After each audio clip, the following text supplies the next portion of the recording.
Welcome to the Calm Analytics channel. I'm Boris Tizenhausen. April 21st. Here is the top news as of this minute. An oil depot in Tuapse, Russia has been burning for 5 days now. Locals there are complaining the season is ruined, black rain is falling. Oh dear, dear, dear, their holiday season is ruined. I'll say it again, take your troops and get back to Russia. Stop killing Ukrainians, and everything will be as before. The cause of this fire, the cause of air raids, of houses crumbling from age in Russia, of collapsed schools, the cause of oil-slicked beaches, that cause is sitting in the Kremlin. Take your occupiers back home to Russia, or Ukraine will burn everything down. Everything that makes you money to continue this war, Ukraine will burn. Oil depots, ports, factories, it'll burn it all. You'll answer for every killed Ukrainian child, and for the thousands of Ukrainians killed in this war, it'll only get worse. I think it's become obvious even to Putin's most hardcore followers. For Ukraine, it's no problem now to launch 100 or 200 drones, and capabilities are only growing. The strike depth is increasing. You can't move all your factories and oil depots past the Urals. You won't even have time. And that means everything will burn, just like in Tuapse. Do you really need this, Russians? By the way, today we learned the results of a recent missile strike on the Russian Atlant Aero plant. I mentioned it in one of the previous episodes. It's in Taganrog. This plant is, or rather was, involved in the production of Russian Molnia drones. Ukrainian-made Neptune missiles hit this plant. As a result, 2 production workshops were destroyed. I think this is just the beginning. If I were an employee of this plant or their relative, I'd think 100 times about whether to go to work there or not. A factory producing drones that fly over Ukraine is an absolutely legitimate target, and everyone who works there. If before Ukraine could strike with drones, and before that couldn't even strike with drones. Russian workers had time to leave the plant when drones were flying, the alarm goes off, and drones take a long time, but now there's no time when missiles arrive. Whoosh! And just like that, 2 production workshops at this plant collapsed, along with those who were inside. Meanwhile, to distract Russians from burning oil depots, black rain, and ruined holiday seasons, Putin was once again told of the full capture of the Luhansk region. This was reported to him by the chief of the general staff, Gerasimov. But the internet remembers everything. Even if Putin doesn't use the internet remembers everything. The Russian Ministry of Defense first reported the complete capture of the Luhansk region in July 2022. Back then, former Defense Minister Sergei Shoigu reported this to Putin.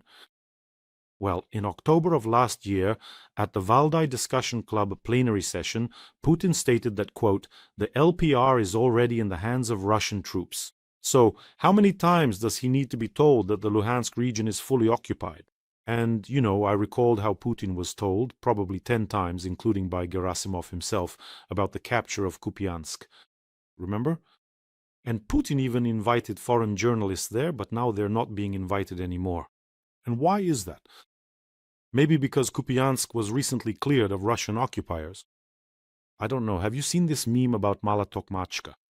I mean, it's such a textbook embodiment of the Russians' great, in quotes, achievements at the front. On Russian television, I'll show you this meme now. On Russian TV, there's always some military expert appearing, talking about the Russians' crazy successes at the front. And someone made a compilation of these appearances, showing how this expert spent over a year talking about the Russians trying to take the settlement of Mala Tokmachka. It's in the Zaporizhzhia region. Let's take a look. Борис Александрович, добрый день. Какие у вас новости? Добрый день, да, на фоне продолжающихся ударов, которые были достаточно эффективными для нас, наши войска продолжают активно действовать почти на всех участках фронта. На запорожском направлении шли позиционные бои в районе Лобкового, Степового, а также на окраинах Малой Токмачки. Также продолжаются бои на окраинах Малой Токмачки, также продолжаются бои в районе Малой Токмачки, также продолжаются бои на окраинах Малой Токмачки и продолжаются небольшие продвижения в Малой Токмачке. Также наши войска имеют небольшие продвижения в юго-восточной части Малой Токмачки, также продолжаются бои за южной частью часть Малой Токмачки. Также идут бои за юго-восточную часть Малой Токмачки. В районе Малой Токмачки наши войска активизировались, есть небольшие продвижения в самом населенном пункте. В районе Малой Токмачки есть продвижение, и также идут бои в районе Малой Токмачки. Также есть продвижение в районе Малой Токмачки. Противник признает наше продвижение в районе Малой Токмачки. Также наши войска освободили вчера Малую Токмачку. Также ужесточенные бои в районе Новоданиловки и Малой Токмачки. Есть продвижение в районе Орехова, где мы давим в районе Малой Токмачки. Также мы давим в районе Малой Токмачки. Есть продвижение боя в районе Малой Токмачки. Также продолжают бои в Малой Токмачке. Также идут бои в районе Малой Токмачки. Идут бои в Малой Токмачке. Также продолжаем давить в районе Малой Токмачки. For over a year, he's been talking about how the Russians are taking Mala Tokmachka. Well, judging by the fact it's been over a year, it's not Mala Tokmachka at all, but some very large, just giant Tokmachka. Can you imagine how many Russian occupiers have fallen in this Mala Tokmachka? Can you even imagine it? Putin is simply spending $1 billion a day on this war in direct and indirect costs. 35,000 casualties a month for him. And all this just so they can spend a year talking about how they're taking Mala Tokmachka. Russians, why do you need Mala Tokmachka? Explain it. If you have 17 million square kilometers of your own territory, most of which is simply not even developed, what are you getting into? Well, Ukrainian warriors are true heroes, despite the fact that massive Russia with all its resources opposes them. And not just Russia, the whole dictators club. Our warriors continue to perform a real feat. They broke the Russian spring offensive, simply destroyed it at its root, and continued to destroy the occupiers. In every episode, we have an important fundraiser for the defense forces of Ukraine, and today we continue the fundraiser for the soldiers of the 1030th Anti-Aircraft Missile and Artillery Regiment Aquila. We're raising money for a pickup truck. Aquila is an air defense unit of the legendary 3rd Army Corps fighting in the Kharkiv direction. The soldiers recorded an appeal to you. Please take a look. Усім вітання! Ми бійці 1030-го зенітного ракетно-артилерійського полку «Аквіла», підрозділу ППО 3-го армійського корпусу, відкриваємо збір разом із читачами каналу Бориса Тізенгаузена на пікап для виконання бойових завдань на Харківському напрямку. Кожного дня ми знищуємо ворога в небі і не даємо йому дістатися до мирних міст. Наша ціль – 500 тисяч гривень. Допоможіть нам, а ми допоможемо наблизити перемогу. Слава Україні! Героям слава!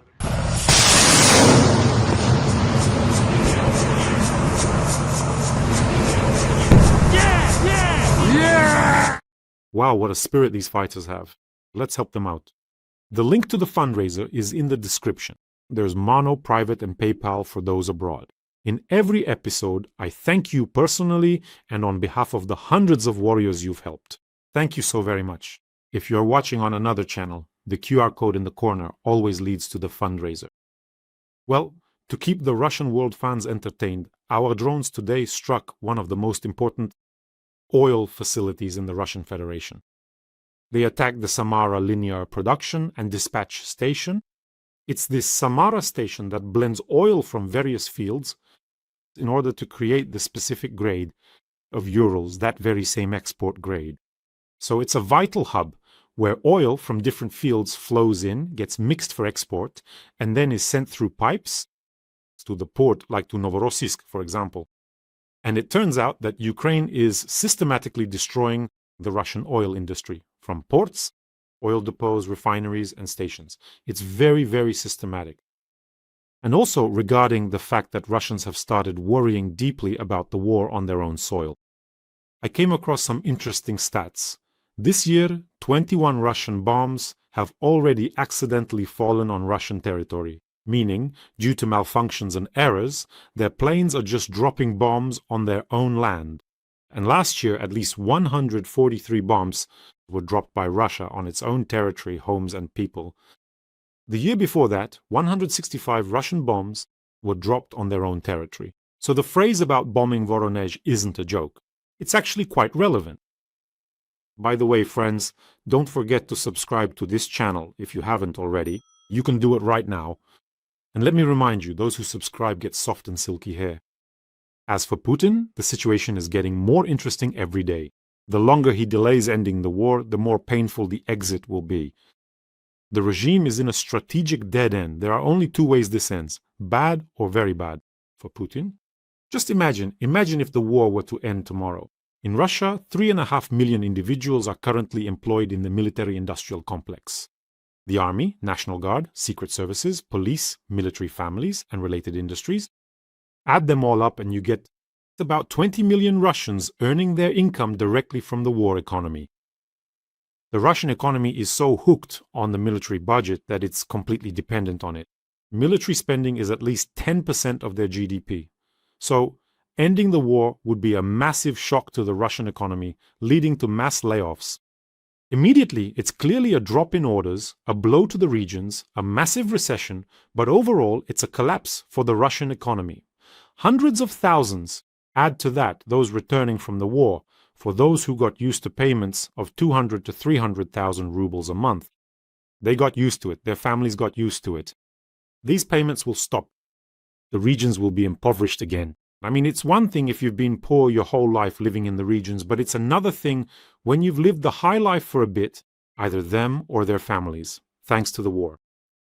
And those who return, who will they consider themselves to be? Heroes.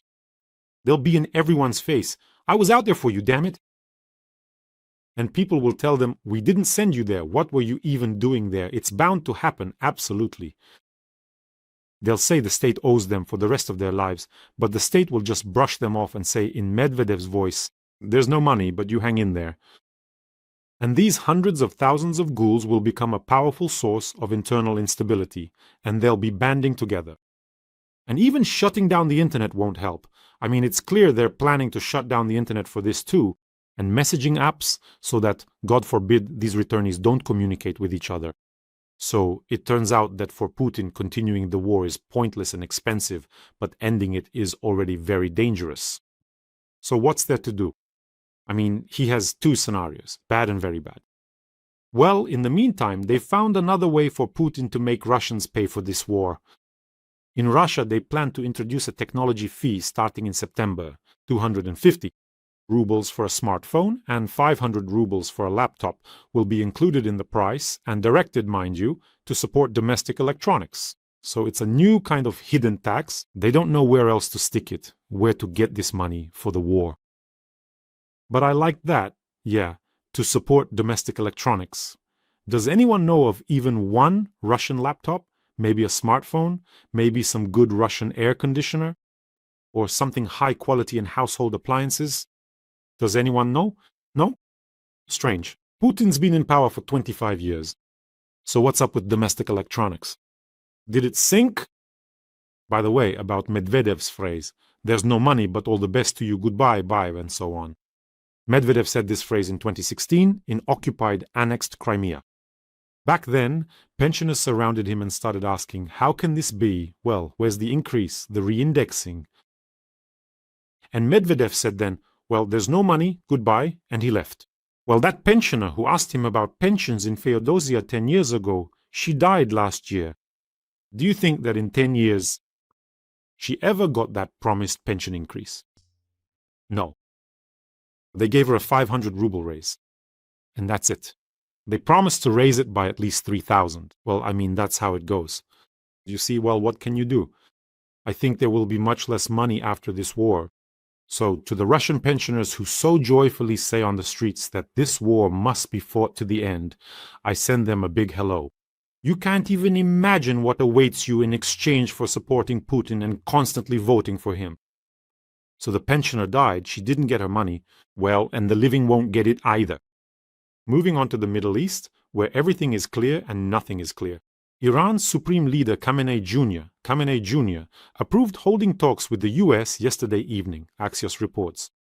The Iranian delegation was stalling for time amid pressure from the Islamic Revolutionary Guard Corps.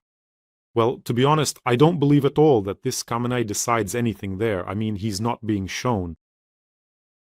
Someone there says, here he is. So yes, he gave the go-ahead. So it's very strange. I think the Revolutionary Guard is running everything. It has strengthened its position. Pakistani, Egyptian, and Turkish mediators are strongly urging everyone to come to the meeting. Well, Trump might agree today to extend the ceasefire if there are signs of some progress. In fact, he has already added one day. And Trump stated that if the Iranians go to negotiations, and if they don't, they will face such problems as they have never seen in their lives. I think we've all heard this somewhere before. And Donald Trump added, I hope they will make a fair deal and rebuild their country. But they won't have, when they do that, they won't have nuclear weapons, they won't have access, not a single chance of obtaining nuclear weapons. We cannot allow this. This could be the end of the whole world. We will not let this happen. Well, let's not exaggerate. Now, what kind of rhetoric is Trump actually using that he saved the whole world? That is, by the fact that he will now force Iran to give it up. But will he force them to give up enriched uranium to dismantle the equipment? I highly doubt it. But Trump is already starting to say that he saved the whole world. Plus, Donald Trump claims that Tehran is losing $500 million a day because of the blockade of the Strait of Hormuz, or rather because of the blockade of Iranian ports. That's quite possible. Let's quote him again. It's over, they have no leaders. You see what's happening, so now we control the strait. We won't let them get anything. They're losing 500 million a day because we're blocking the Strait of Hormuz. And a lot of good things are happening. Well, as for us controlling the strait, I wouldn't actually be so quick to say that. Although it's high time to unblock it, oil prices have started to climb again. Trump has promised, by the way, an unprecedented drop in energy prices once the United States ensures that Iran will not have any nuclear weapons. Well, White House Press Secretary Caroline Leavitt stated that if Americans want the truth, they shouldn't pick up the New York Times or the Wall Street Journal or watch CNN. They should just, well, watch what Donald Trump tells you if you really want to know the truth.